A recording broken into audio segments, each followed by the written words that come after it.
बच्चों के हो गए मजे, अब भारी स्कूल बैग से जान छूट गई।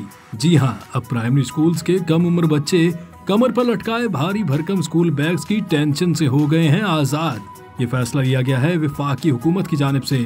वफाकी दारुल हुकूमत ने सरकारी प्राइमरी स्कूलों में दोस्ताना पॉलिसी मुतारिफ करवाई है, जिसके तहत तुलबा पर बोझ कम करने के लिए सरकारी प्राइमरी स्कूल के बच्चे 1 अगस्त से स्कूल बैग नहीं उठाएंगे। नई पॉलिसी के तहत बच्चों को स्कूल की किताबों को जखीरा करने के लिए क्लासरूम्स में केबिन फराहम किए जाएंगे।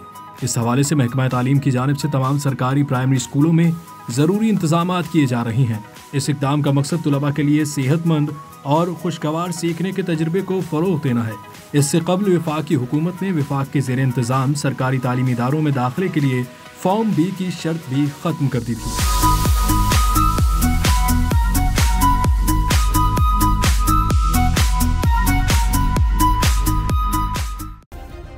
सब्सक्राइब करें और बेल दबाएं ताकि कोई खबर रह न जाए।